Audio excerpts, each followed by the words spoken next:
1월 21일 주일자 노준현 목사의 매일 성경, 노준현 목사의 날마다 성경, 성서 유니온에서 나온 매일 성경을 교재로 하여 성경 본문을 읽고 해설을 읽습니다. 그리고 묵상 나눔을 합니다.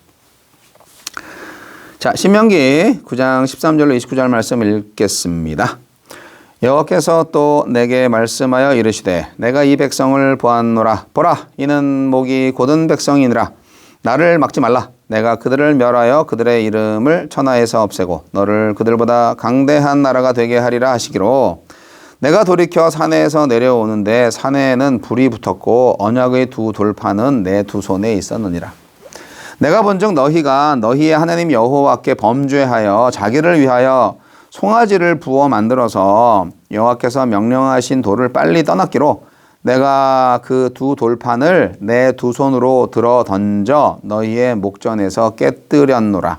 그리고 내가 전과 같이 40주 40야를 여호와 앞에 엎드려서 떡도 먹지 아니하고 물도 마시지 아니하였으니 이는 너희가 여호와의 목전에 악을 행하여 그를 경노하게 하여 크게 죄를 지었습니다.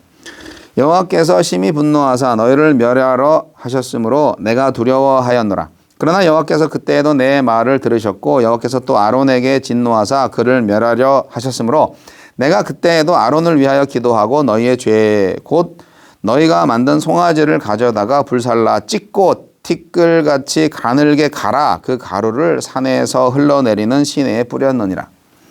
너희가 다베라와 마사와 기브롯 핫다아와에서도 여호와를 경노하게 하였느니라. 여호와께서 너희를 가데스바네아에서 떠나게 하실 때에 이르시기를 너희는 올라가서 내가 너희에게 준 땅을 차지하라 하시되 너희가 너희의 하나님 여호와의 명령을 거역하여 믿지 아니하고 그 말씀을 듣지 아니하였나니 내가 너희를 알던 날부터 너희가 항상 여호와를 거역하여 왔느니라. 그때 여호와께서 너희를 멸하겠다 하셨으므로 내가 여전히 40주 40야를 여호와 앞에 엎드리고 여호와께 간구하여 이르되 주 여호와여, 주께서 큰 위엄으로 속량하시고 강한 손으로 애굽에서 인도하여 내신 주의 백성 곧 주의 기업을 멸하지 마옵소서. 주의 종 아브라함과 이삭과 야곱을 생각하사 이 백성이 완악함과 악과 죄를 보지 마옵소서. 주께서 우리를 인도하여 내신 그 땅 백성이 말하기를 여호와께서 그들에게 허락하신 땅으로 그들을 인도하여 드릴 만한 능력도 없고 그들을 미워하기도 하사 광야에서 죽이려고 인도하여 내셨다 할까 두려워하나이다. 그들은 주의 큰 능력과 펴신 팔로 인도하여 내신 주의 백성 곧 주의 기업이로소이다 하였노라. 네, 모세의 기도. 네, 모세는 이스라엘의 반역과 그에 대한 하느님의 진노를 상기시킵니다. 모세의 간절한 기도가 없었다면 이스라엘은 몇 번이고 진멸되었을 것입니다. 하느님은 어떤 분입니까? 이스라엘의 패역한 행위에 진노하시며 그들을 멸하려고 하셨죠. 하나님이 이스라엘이 하나님의 이적을 통해서 애굽에서 해방되고 불 가운데 임재하신 하나님의 장엄한 음성을 들어놓고도 고작 40일을 기다리지 못하고 하나님을 배반했기 때문입니다. 하나님은 면전에서 우상을 섬기는 것을 보고 가만히 계시는 분이 아닙니다. 살아계신 하나님은 죽은 우상과 달라서 우리 배신에 질투하시고 우리 죄악에 진노하십니다. 그런 하나님을 안다면 절대로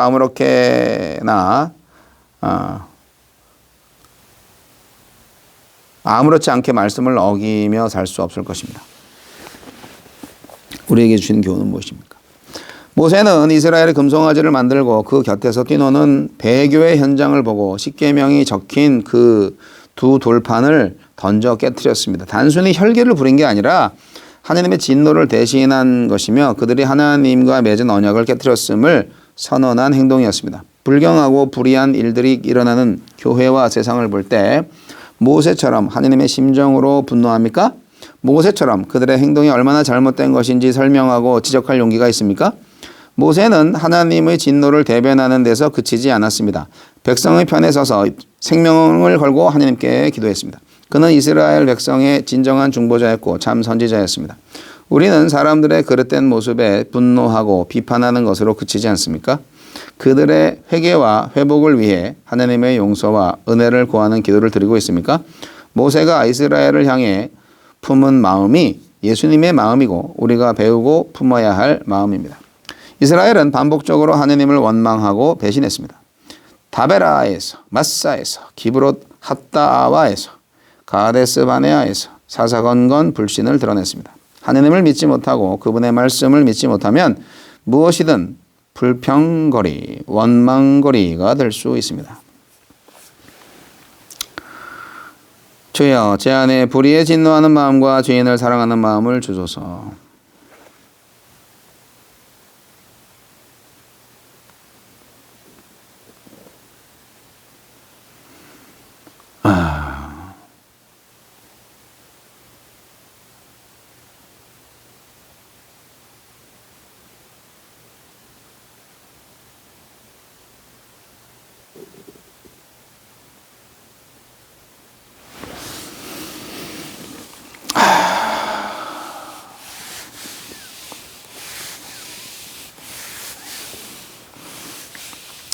모세가 기도하지 않았으면 이스라엘 백성들은 진작 다 진멸됐죠.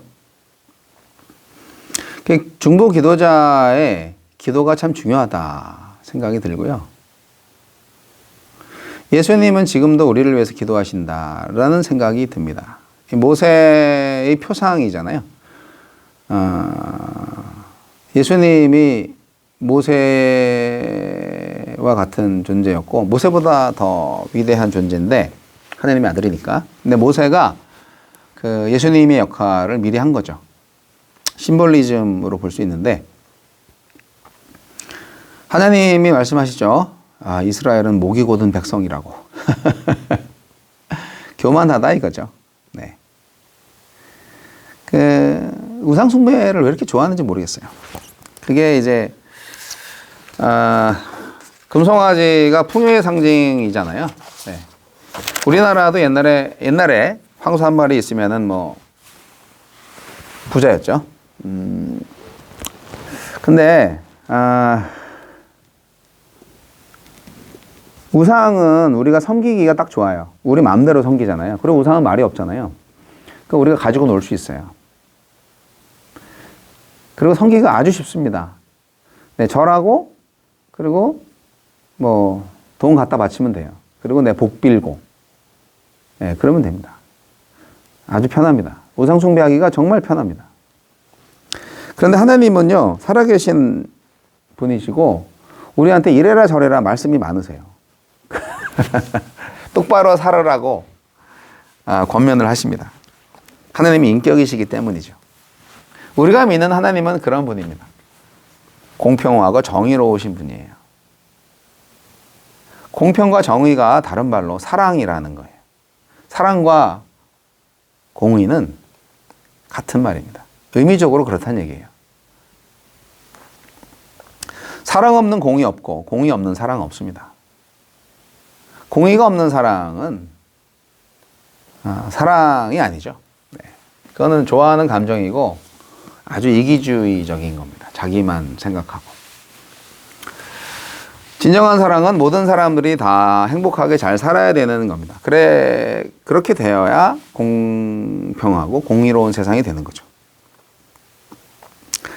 여하튼 이스라엘 백성들은 편하게 신앙생활을 하시려고 우상숭배를 열심히 하셨고요.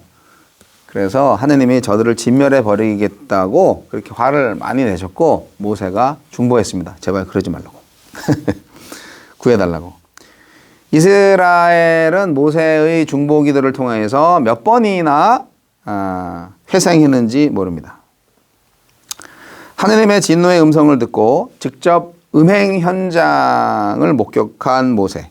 그들의 눈앞에서 하느님으로부터 받은 두 돌판을 뽀개버리죠. 던져서 깨뜨려 버립니다.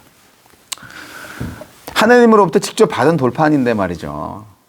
그거를 애지중지해야 되는데 그거를 깨뜨려 버립니다. 그리고 40일을 또 금식하면서 이스라엘의 죄를 용서해 달라고 기도합니다. 모세 할아버지 그러면 이걸 연달아서 했으면 80일 동안 아무것도 안 먹었다는 얘기인데 이거 그 중간에 인터벌이 있나? 신이네요. 40일 동안 사람이 아무것도 안 먹으면 죽잖아요. 근데 80일?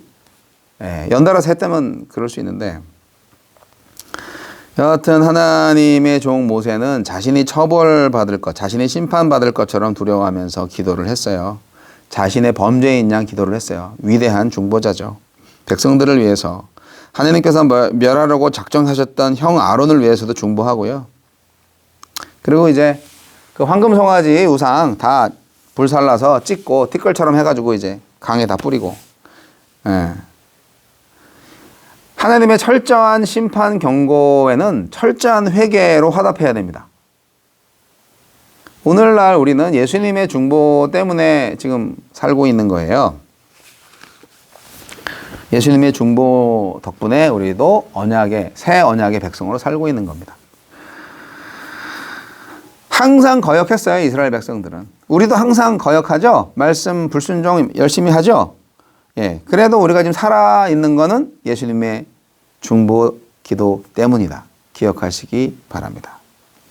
물론 하나님의 분노의 잔이 결국 차고 넘쳐나서 한계를 넘어설 수 있어요. 그 전에 빨리 회개하셔가지고 구원을 받으시기 바랍니다. 하여간 그 이스라엘의 반역의 역사는 이 가나안 들어가기까지 광야에서까지 엄청난 일들이었어요. 너무나 많아서 그 반역의 순간들을 셀 수가 없는데 그럼에도 불구하고 그 이스라엘을 용납하고 기다리셔서 가나안 땅까지 인도하시는 그 하나님이 사실 더 대단한 거 아니겠습니까? 네, 결국 하나님의 사랑, 헤세드, 완벽한 사랑이 그 원인이죠. 이스라엘의 그 완악함보다 더 강한 하나님의 사랑이 그들을 살렸고 우리도 살렸습니다. 여러분, 그 사랑을 인하여 오늘도 기쁨으로 살아가시기 바랍니다.